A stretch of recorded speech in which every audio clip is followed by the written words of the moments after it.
UP की सियासत में इस बार सवाल ये नहीं है कि अगली सरकार किसकी होगी, उससे भी बड़ा सवाल ये है कि अगली सियासत किसकी होगी। नमस्कार, आप देख रहे हैं संडे स्पेशल। मैं हूँ आपके साथ प्रतीक राय।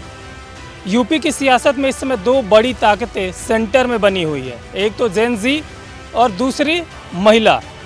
जेन जी वोटरों के बारे में कहा जा रहा है कि ये सिर्फ नारों तक सीमित नहीं है। जो जेन जी युवा है वो शिक्षा की बात कर रहा है, वो रोजगार की बात कर रहा है, अपने अधिकार की बात कर रहा है। और महिलाओं की बात की जाए तो महिलाएं अब सिर्फ वोट बैंक तक सीमित नहीं है, वो किसी भी प्रदेश की दशा और दिशा तय कर रही हैं, सत्ता की दशा और दिशा तय कर रही हैं। इसीलिए जितनी भी पार्टियां हैं वो महिलाओं पे फोकस कर रही हैं, युवाओं पे फोकस कर रही है। योगी सरकार युवाओं के लिए नई युवा नीति लेकर आ रही है। मायावती ने अपने भतीजे आकाश आनंद को मैदान में उतार दिया। आकाश आनंद ने एक विवादित बयान भी दे दिया, अखिलेश यादव और राहुल गांधी को अंकल बोल दिया, जिसके बाद बहुत तकरार हुई। वैसे ही समाजवादी पार्टी भी युवाओं पे फोकस कर रही है। लेकिन सबसे बड़ा सवाल ये है कि किन के नारों में युवा हैं और कौन ज़मीन पे उनकी नब्ज़ टटोल रहा है।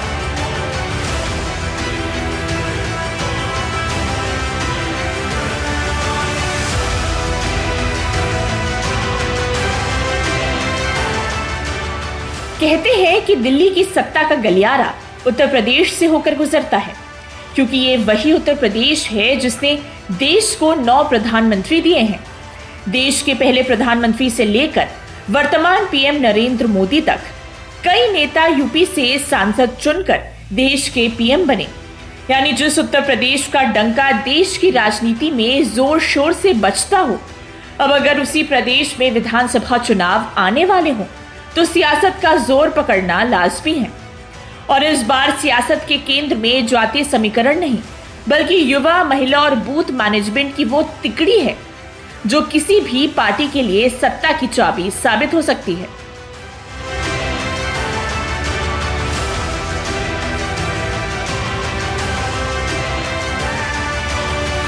दशकों तक जिस यूपी में जातीय समीकरणों के सहारे सरकारें बनती और बिगड़ी चली आई हों, अब उसी यूपी में जब सत्ता के केंद्र में युवा, महिला और बूथ मैनेजमेंट की तिकड़ी भी उभर रही हो, तो ये महज एक संयोग नहीं, बल्कि बदली राजनीति का वो संकेत है जो आने वाले विधानसभा चुनाव का परिणाम तय करने का मादा रखता है।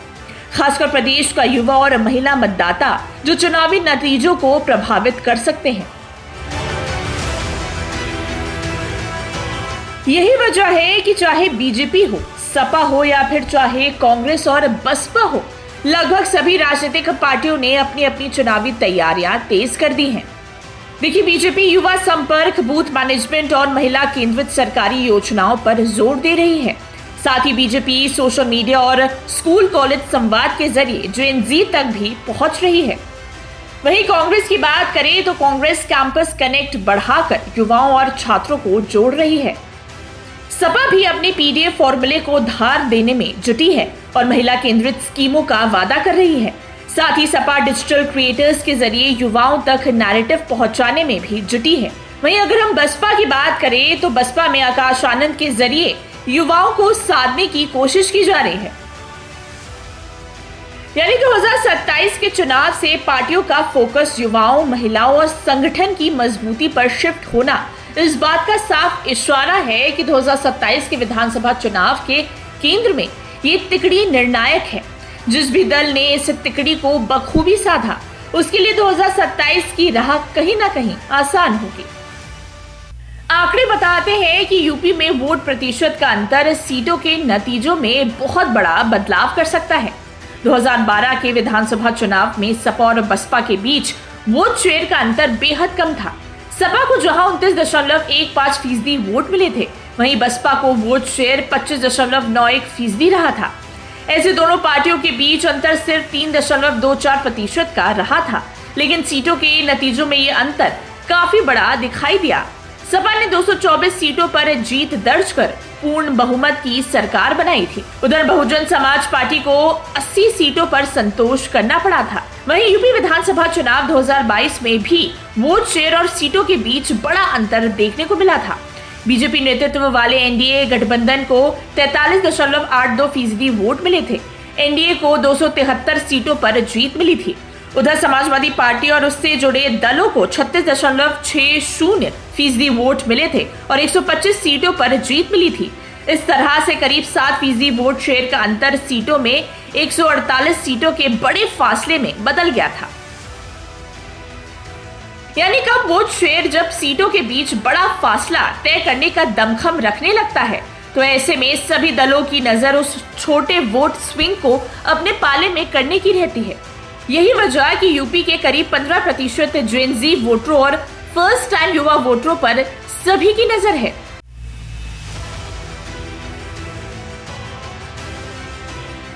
बात पहले युवा वोटर की, जिसको लेकर प्रदेश में एक तरफ का जेन ज़ी वॉर शुरू हो गया है।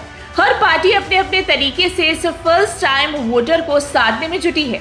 बीजेपी की रणनीति को देखें तो पार्टी सिर्फ चुनावी मंचों से युवाओं को संबोधित करने के बजाय जमीनी स्तर पर अपना नेटवर्क खड़ा करने की तैयारी में है। योगी सरकार ने युवा नीति और युवा आयोग के दिशा में काम करना शुरू कर दिया है। सरकार की कोशिश है कि युवाओं से जुड़े मुद्दों को संस्थागत तरीके से सुना जाए और उनकी समस्याओं के समाधान के लिए अलग तंत्र तैयार किया जाए। साथ ही योगी सरकार की कोशिश वन वे कम्युनिकेशन के बजाय टू वे संवाद को बढ़ावा देने की भी है। संगठन पर focus.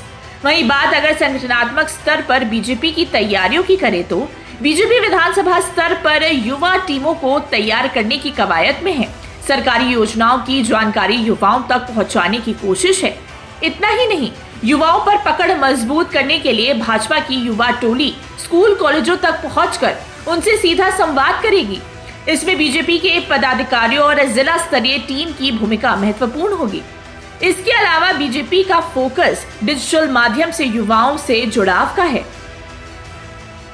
BJP social media platform पर नेताओं की सक्रियता बढ़ाने की तैयारी में है, जहां रील्स, ट्रेंडिंग मुद्दों, एक्स और इंस्टाग्राम के जरिए युवाओं तक पहुंच बनाने की कोशिश है, ताकि बीजेपी नेता सोशल मीडिया पर भी युवाओं के सवालों और मुद्दों से सीधे जुड़ सकें।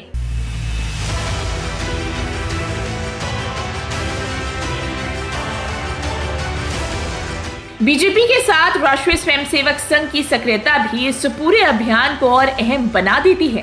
संघ की तरफ से भी विश्वविद्यालयों और कैंपस में युवाओं के बीच पहुंच बनाने की कवायद की जा रही है। युवाओं के मुद्दों और उनकी भावनाओं को समझने पर जोर है। यानी बीजेपी का जेन ज़ी प्लान सिर्फ सोशल मीडिया तक सीमित नहीं, बल्कि कैंपस से लेकर बूथ तक पहुंच बनाने की कोशिश है।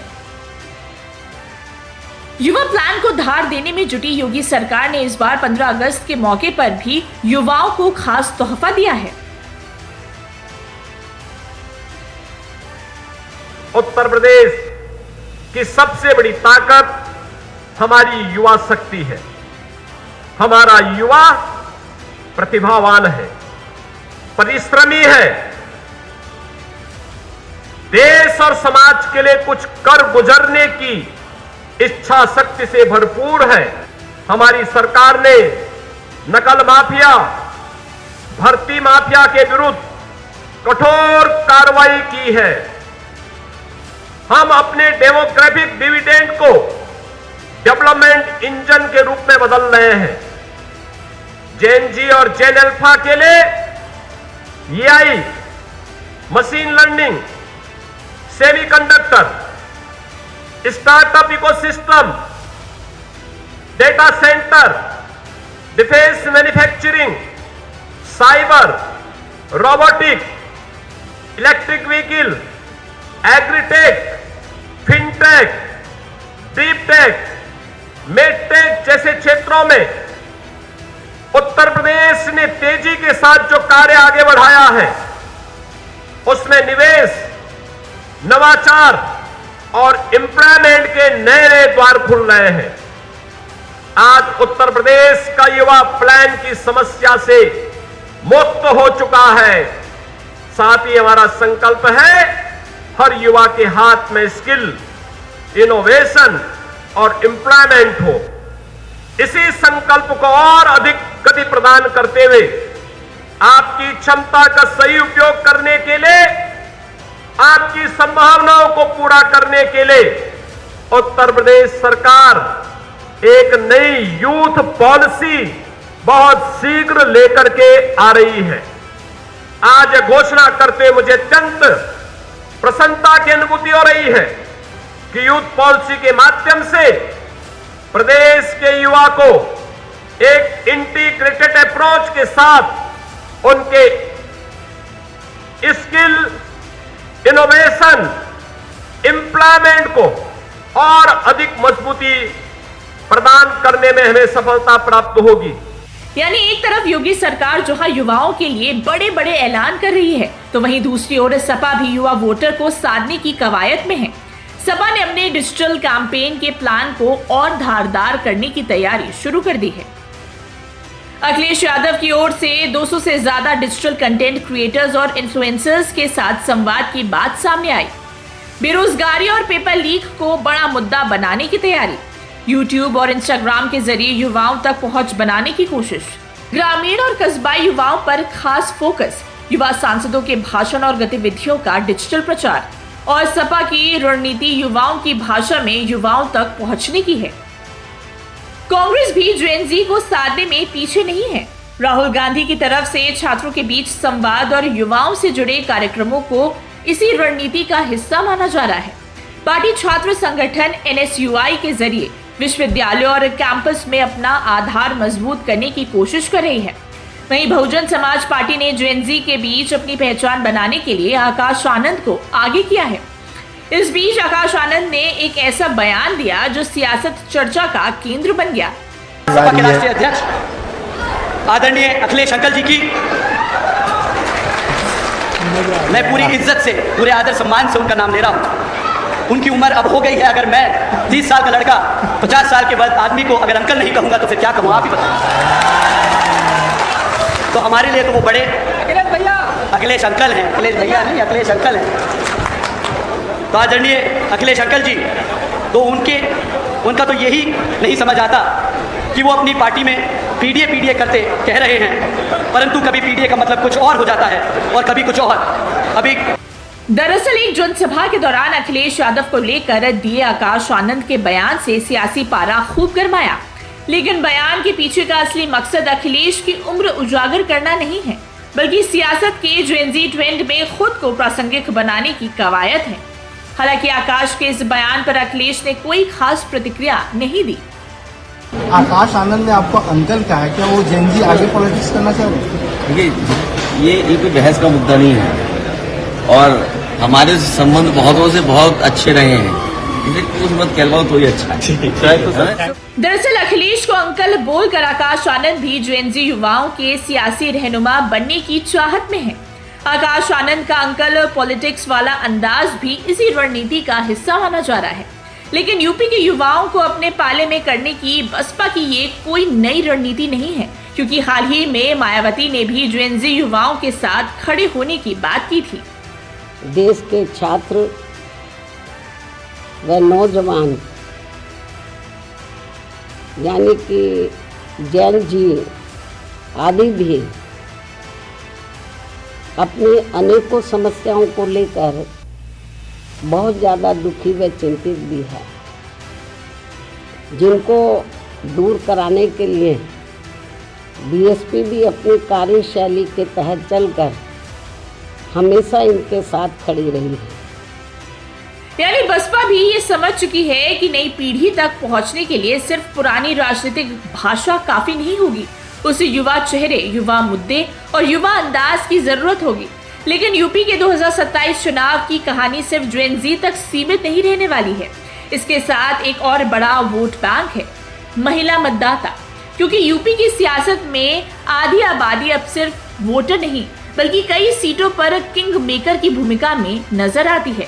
यही वजह है कि चुनाव से पहले महिला वोटरों को लेकर भी सियासी वादों और योजनाओं की रेस शुरू हो गई है। दरअसल प्रदेश में कुल मतदाताओं में महिलाओं की हिस्सेदारी बेहद अहम है। राज्य के कुल 13.39 करोड़ वोटर्स में से लगभग 6.09 करोड़ महिला मतदाता हैं। 2022 में बीजेपी की जीत का बड़ा आधार महिलाएं थी। यही वजह है कि 2027 से पहले योगी सरकार महिलाओं के लिए सहायता योजना पर मंथन कर रही है, जिसकी 2000 की पहली किस्त चुनाव से पहले देने की सुगबुगाहट है। लेकिन विपक्ष भी शांत नहीं है। बीजेपी के इस सुगबुगाहट पर समाजवादी पार्टी के मुखिया अखिलेश यादव ने इसे चुनावी जुमला बताते हुए सीधे काउंटर अटैक कर दिया है। अखिलेश ने ऐलान कर दिया है कि अगर समाजवादी पार्टी सत्ता में आई तो गरीब महिलाओं को सालाना 44,000 की आर्थिक मदद दी जाएगी। यानी 2027 का ऋण अब सीधे कैश ट्रांसफर के मुकाबले में तब्दील हो चुका है। इसके अलावा 2027 के ऋण से पहले तीसरा बड़ा फैक्टर मुस्लिम वोट बैंक है, जो ओवैसी की AIMIM पार्टी की यूपी में बढ़ती सक्रियता के कारण चर्चाओं में है। सपा को डर है कि उसका मुस्लिम वोट बैंक कहीं खिसक कर AIMIM में शिफ्ट न हो जाए। लिहाजा हाल ही में सपा के राष्ट्रीय महासचिव और अखिलेश यादव के चाचा शिवपाल यादव जब आजम खान से मिलने जेल गए तो उन्होंने एक ऐसा बयान दे दिया जिससे प्रदेश का सियासी पारा और हाई हो गया। तो इसलिए इनको आपकी बात हराना है और उत्तर प्रदेश में समाजवादी पार्टी की सरकार बनाना है। अखिलेश यादव को मुख्यमंत्री बनाना है, तब इनको सबको आजम भाई को रक्षा मंत्री बनाना है। बिल्कुल बनेगा। रक्षा मंत्री नहीं, पहले गृह मंत्री। शिवपाल और आजम खान की इस मुलाकात के राजनीतिक मायने भी निकाले जा रहे हैं। सवाल उठ रहा है कि क्या विधानसभा चुनाव से पहले समाजवादी पार्टी एक बार फिर अपने पुराने मुस्लिम चेहरे को लेकर सक्रिय हो रही है। यूपी की सियासत में एक बार फिर से आजम खान का नाम सुर्खियों में है। सपा नेता शिवपाल यादव उनसे जेल में मिलने गए और उसके बाद ऐलान कर दिया कि अगर सपा की सरकार आई तो उन्हें गृह मंत्री बनाया जाएगा। सवाल गृह मंत्री बनाने का नहीं है, सवाल यह है कि समाजवादी पार्टी के लिए आज भी आजम खान इतने ज़रूरी क्यों हैं। दरअसल आजम खान सिर्फ एक चेहरा नहीं है सियासत का, वो मुस्लिम वोट बैंक का एक बड़ा चेहरा है। समाजवादी पार्टी की जो मुस्लिम वोट बैंक की सियासत रही है वो आजम खान के इर्द गिर्द ही घूमती रही है और यही वजह है कि समाजवादी पार्टी ने एक बार फिर से आजम खान का जिक्र करना शुरू कर दिया है। लेकिन अब बीजेपी इसको लेकर समाजवादी पार्टी पे हमलावर है। आजम खान के पुराने जो आपराधिक रिकॉर्ड है उसको सामने ला रही है, जो समाजवादी पार्टी की छवि रही है उसको अब उजागर कर रही है, कह रही है कि ये समाजवादी पार्टी गुंडों की पार्टी है, अपराधियों को शरण देने वाली पार्टी है। और आजम खान के जिक्र से ये जो मुद्दा है ना, बीजेपी और तेज और जोर शोर से उठा रही है। दरअसल सपा को डर है कि ओबीसी की बढ़ती राजनीतिक साख के बाद मुस्लिम वोट बैंक AIMIM में शिफ्ट हो सकता है। यही वजह है कि जब यूपी चुनावी साल में प्रवेश कर चुका है तो ऐसे में राजनेताओं के हर एक बयान के अपने अपने मायने तलाशे जाते हैं और आजम खान की सपा सरकार में क्या कद था वो किसी से छुपा नहीं है। ऐसे में कई मुकदमों में जेल की सजा काट रहे व्यक्ति को गृह मंत्री जैसा संवैधानिक पद देने की बात कहना किसी भी पार्टी को शोभा नहीं देता। लिहाजा बीजेपी ने मोर्चा संभाला और शिवपाल यादव और सपा को कटघरे में खड़ा कर दिया। आजम खान को वो मुख्यमंत्री बनाए, काहे को ये कह रहे हैं, अगर हिम्मत है तो मुख्यमंत्री बनाए और ये मुंगेरी लाल के हसीन सपने ना देखें, इनका चेहरा भी बेनकाब होगा जल्द ही। श्री शिवपाल सिंह यादव जी अपने भतीजे श्री अखिलेश यादव जी के निर्देश पर संभल जाते हैं और वहाँ कहते हैं हम दंगाइयों के मुकदमे वापस लेंगे। जैसे इन लोगों ने पहले देश के दुश्मन आतंकियों के मुकदमे वापस लिए, फिर ये रामपुर जाते हैं, मोहम्मद आजम खान से मिलते हैं, उनको गंभीर मामलों में गंभीरतम सज़ा है, चुनाव लड़ने की भी हैसियत नहीं बची है और उनको सपा की सरकार बनने पर गृह मंत्री बनाने की बात करते हैं। इनका यह चरित्र है, यह जनता देख भी रही है, लेकिन अभी तो इनकी सरकार बनने वाली नहीं है, लेकिन मुस्लिम वोट बैंक जुटाने के लिए मुस्लिम तुष्टीकरण की राजनीति कर रहे हैं, गुंडागर्दी को बढ़ावा देने का संदेश दे रहे हैं, जंगल राज उत्तर प्रदेश में फिर से स्थापित करने का रास्ता तलाश रहे हैं। तो यह प्रदेश की जनता को बर्दाश्त नहीं है। प्रदेश सुशासन के पथ पर आगे बढ़ रहा है और आगे बढ़ेगा। शिवपाल यादव आजम खान से जेल में मिले और कहा कि जब सपा की सरकार आएगी यूपी में तो इनको गृह मंत्री बनाएंगे। जो न्यायपालिकाओं ने उनको सजा दी है उसको कैसे माफ करेंगे? दरअसल लोकतंत्र की नदी में सियासत के दो किनारे होते हैं और दोनों ही किनारों का नजारा अपनी अपनी सुविधा और दुविधा से हर राजनीतिक दल देखते हैं। आजम खान को लेकर शिवपाल का ये बयान भी उसी सुविधा की ओर इशारा कर रहा है, क्योंकि सियासत की इमारत आंकड़ों पर टिकती है और आंकड़ों में सपा का कोर वोट बैंक मुसलमान है। ऐसे में ये जानना जरूरी हो जाता है कि प्रदेश की सियासत में मुसलमानों की नुमाइंदगी कितनी प्रतिशत है। एक नजर इस पर भी डाल लेते हैं। यूपी में 19% से ज्यादा मुस्लिम आबादी है। यूपी की 60 विधानसभाएं ऐसी हैं जहां मुस्लिम आबादी 30 से 60% है। 2022 में सपा ने मुस्लिम वोटों का 83% हासिल कर 17+ सीटों पर कब्जा किया था। 2024 के लोकसभा चुनाव और 2024 विधानसभा उपचुनाव में भी इन सीटों पर मुस्लिम वोट निर्णायक भूमिका में रहे। पूर्वांचल में मुस्लिम आबादी अच्छी खासी संख्या में है, जिसका फायदा सपा को सीधे तौर पर मिलता है।